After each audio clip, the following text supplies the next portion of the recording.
अस्सलाम वालेकुम जी, welcome back to another video. आज की वीडियो का जो टॉपिक है वो current situation of agriculture in Pakistan, ज़राअत के जो इस वक्त करंट हालात हैं इस मुल्क में, उससे रिलेटेड है।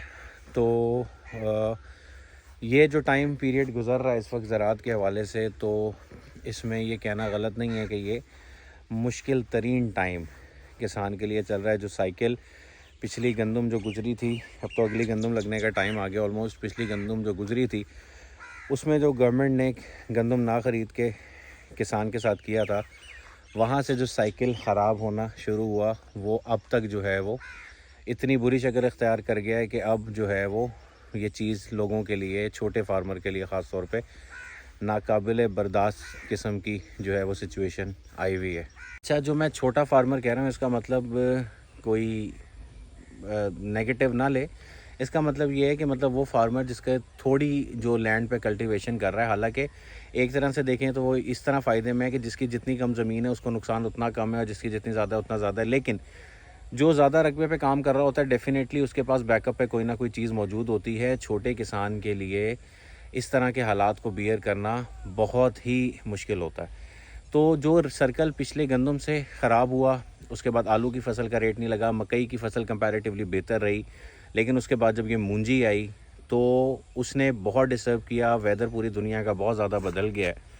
तो जो फ़सल पिछली दफ़ा मेरे पास 105 मन जिसकी एवरेज आई थी चावलों की फ़सल की, इस दफ़ा मैक्सिमम 60 मन एवरेज आई है, जिसकी वजह जो है वो 15-20 दिन का कंटिन्यूस हब्स रहा। एक स्पैन आया जिसमें 25 दिन बहुत शदीद हब्स रहा, जिसकी वजह से पॉलिनेशन इफ़ेक्ट हुई और फल प्रॉपर नहीं बन पाया, जिसकी वजह से जो आपकी प्रोडक्शन कॉस्ट जो है वो कम हो गई। लेकिन गंदम के अलावा और किसी भी फसल में मैं गवर्नमेंट को इसलिए जो है वो दोष नहीं देता उसके रेट के हवाले से, क्योंकि उसकी गवर्नमेंट की किसान से कमिटमेंट ही नहीं होती। तो ये जो गंदम की फसल पे हम इसलिए इल्ज़ाम लगाते हैं कि सरकार ने रेट तय करके जो है किसानों से नहीं लिया, जहाँ से ये सारी डिस्टर्बेंस जो है वो स्टार्ट हुई। बाकी कुछ चीज़ें नसीब भी होती हैं।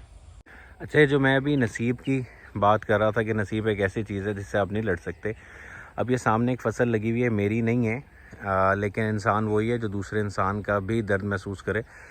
तो ये ऑलमोस्ट फ़सल कटने के लिए तैयार थी। अभी 2 दिन पहले बारिश हुई है और ये सारी फ़सल शायद आपको नज़र आ रही हो, ये अब ये गिर गई है। अब गिरने का नुकसान ये है कि नीचे पानी खड़ा हुआ है, ये फ़सल गिर गई है, दाने तैयार हैं, दाने ज़मीन पे गिरने का इम्कान एक। और दूसरा, जब ऐसी फ़सल की कटाई होती है तो वो उसके साथ मिट्टी आती है, तो आपकी क्रॉप का रेट जो है वो कम लगता है। पिछले साल के निस्बत उसका रेट भी काफ़ी कम है, लेकिन इसके साथ और मज़ीद जो है ना फसल का रेट कम हो जाता है। ये बकरियां जो है वो अपने इलाके में चराई शराई लगी हुई हैं।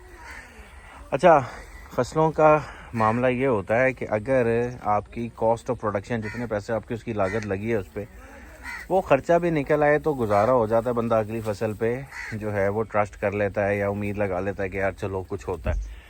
लेकिन पिछले गंदम की फ़सल से ले के और जो है वो चावल की फ़सल तक, दोनों फसलों ने अपनी कॉस्ट ऑफ प्रोडक्शन भी पूरी नहीं की और जो है वो अपना करवाया है, मतलब जेब से पैसे डलवाए। अभी नई बकरी आई है, खैर ही हो, पता नहीं क्या समझ रही है, मुझे खुद ही प्यार करवाने आ गई है। अच्छा, जिनका अंदर जाने का टाइम हो गया तो अब ये साथ साथ ही अभी अंदर जा रही हैं। खैर, दोनों फसलों ने ये किया कि जेब से पैसे डलवाए। गंदम में इतने पैसे जेब से नहीं डले थे जितना जो है वो मुंजी की फसल में। ये हमारा ब्रीडर, इससे ज़रा बच के भी रहना होता है क्योंकि कभी भी जो है ये टक्कर पेल सकता है, तो इसका जो है ना ज़रा ध्यान रखना होता है। तो ये दरवाज़ा खुलने के जो है वो इंतज़ार में खड़ी है, अभी दरवाज़ा खुलेगा और जो है ये आदत के मुताबिक टहल लेंगे अंदर। ये चेक करें जी आप।